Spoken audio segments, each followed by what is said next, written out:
ಒಳ ಮೀಸಲಾತಿ ಅನ್ನೋಂಥ ಸಬ್ಜೆಕ್ಟ್ನ 30 ವರ್ಷದಿಂದ ಪ್ರಣಾಳಿಕೆಯಾಗಿ ಬಳಸ್ಕೊತಾ ಇದ್ದಾರೆ.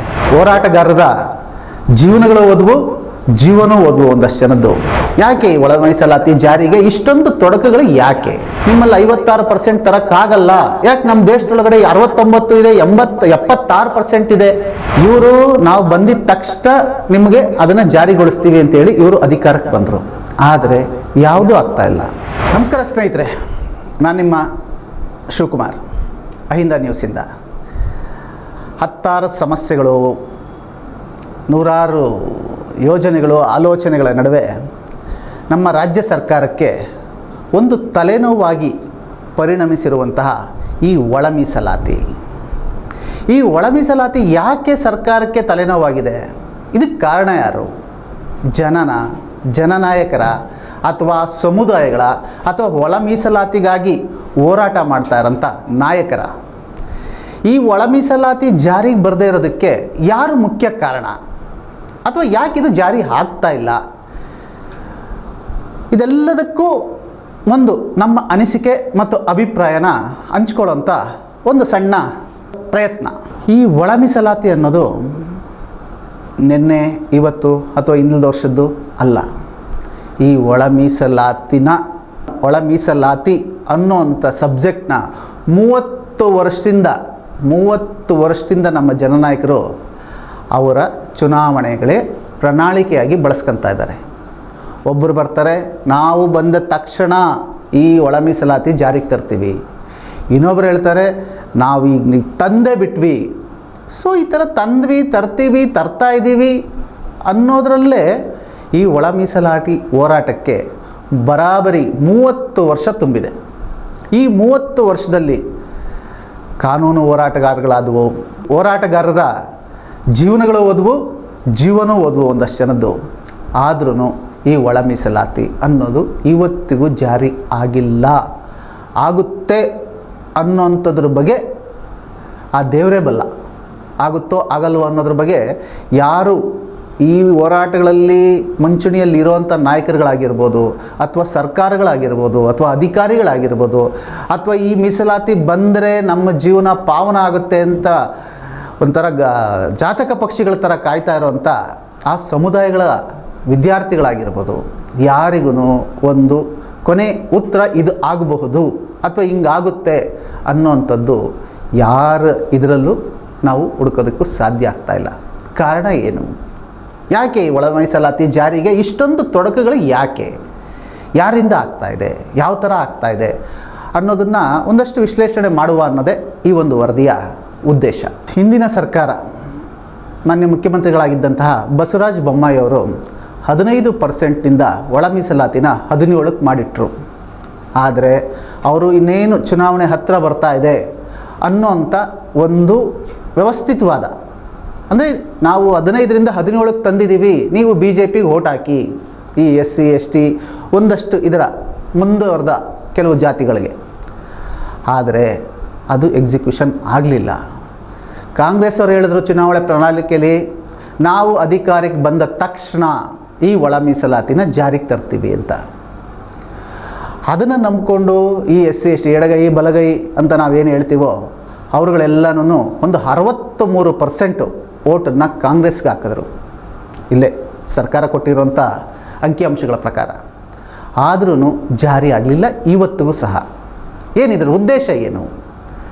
ಬೊಮ್ಮಾಯಿಯವರು ಮತ ಪಡೆಯೋದಕ್ಕೋಸ್ಕರ ಇನ್ನೇನು ಕೊನೆ ಗಳಿಗೆ ಒಳಗಡೆ ಈ ಒಂದು ಒಳ ಮೀಸಲಾತಿನ ಜಾರಿ ಮಾಡ್ತೀವಿ ಅಂತೇಳಿ 2% ಜಾಸ್ತಿ ಮಾಡಿ ಹೋದರು.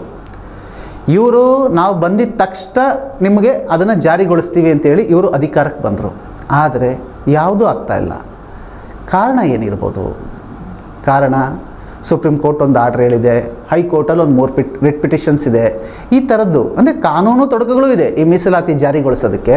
ಅದೇ ರೀತಿ ಕಾನೂನು ತೊಡಕುಗಳಿಗಿಂತ ಹೆಚ್ಚಾಗಿ ಏನೀಗ ಈ ಒಳ ಮೀಸಲಾತಿ ನನಗೆ ಲೆಫ್ಟಿಗೆ ಜಾಸ್ತಿ ಬೇಕು, ನಮಗೆ ರೈಟಿಗೆ ಜಾಸ್ತಿ ಬೇಕು, ನಮಗೆ ಕಮ್ಮಿ ಮಾಡಿದಿರಿ, ನಿಮಗೆ ಕಮ್ಮಿ ಮಾಡಿದಿರಿ, ಇದರ ಮಧ್ಯದಲ್ಲಿ ಒಂದು ಈ ಎಜುಕೇಷನ್ ಪ್ಲಾಟ್ಫಾರ್ಮೇ ಸಿಗದೇ ಇರೋಂಥ ಅಲೆಮಾರಿ ಸಮುದಾಯ ಸಹ ನಾವು ಹಿಂದೆ ನಮ್ಮದೇ ಒಂದು ನ್ಯೂಸಲ್ಲಿ ಇದ್ರ ಬಗ್ಗೆ ನಾವು ಅಲೆಮಾರಿ ಸಮುದಾಯದ ಬಗ್ಗೆನೂ ತಮಗೆ ಹಂಚ್ಕೊಂಡಿದ್ವಿ.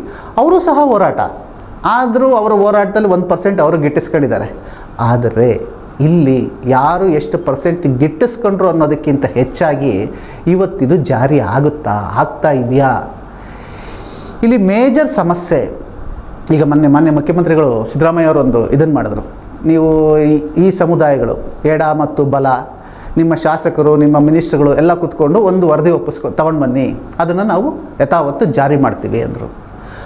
ಯಾರೇ ಆಗಲಿ, ನಾನೇ ಹೋದ್ರೂ ನನ್ನ ಕಡೆ ಅಥವಾ ನನ್ನ ಪಂಗಡ ಅಥವಾ ನನ್ನ ಸಮುದಾಯಕ್ಕೆ ನಾನು ಜಾಸ್ತಿ ಮಾಡ್ಕೊಂಡು ಹೋಗ್ತೀನಿ. ಅದೇ ರೀತಿ ನನ್ನ ಮುಂದ್ಗಡೆ ಬರೋನು ಅವರು ಅವ್ರ ಸಮುದಾಯಕ್ಕೇ ಜಾಸ್ತಿ ಮಾಡ್ಕೊಂಬರ್ತಾರೆ, ನನಗೆ ಜಾಸ್ತಿ ಬೇಕು.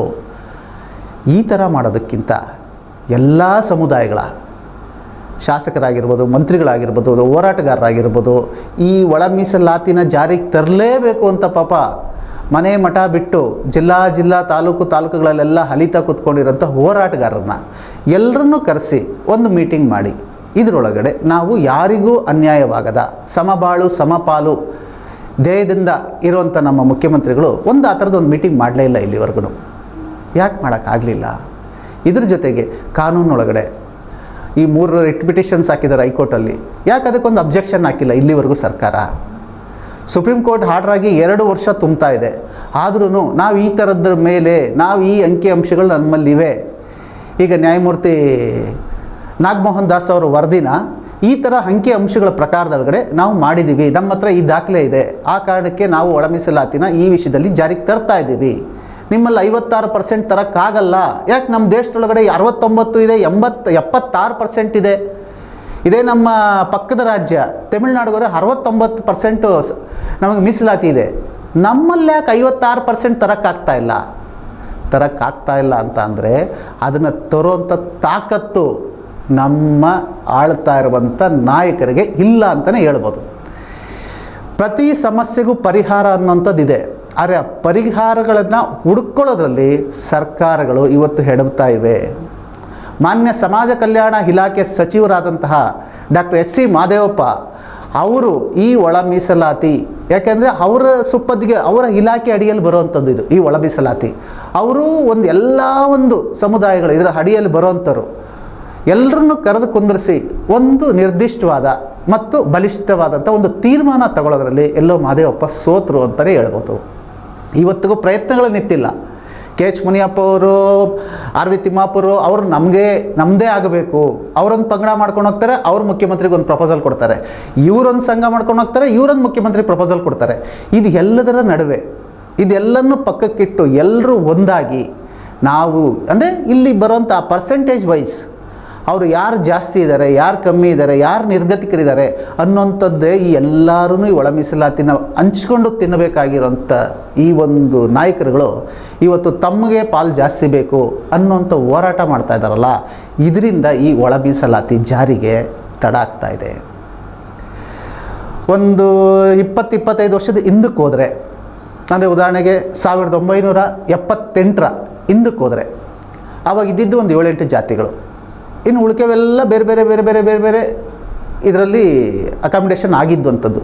ಅದನ್ನೆಲ್ಲ ತಗೊಬಂದು SC/ST ತುಂಬಿದ್ರು. ಅದೇನಾಯಿತು, ಗಾತ್ರ ದೊಡ್ಡದಾಗ್ತಾ ಹೋಯಿತು. ಇರೋವಂಥ ಸ್ವಲ್ಪ ಕೆಲಸಕ್ಕೆ ಇವಾಗ ಇದ್ದ 8ರಿಂದ 10 ಜಾತಿ ಇದ್ದಂಥ ಒಂದು ಪಂಗಡನ ಇವತ್ತು 101 ಜಾತಿ ಮಾಡಿದ್ರು.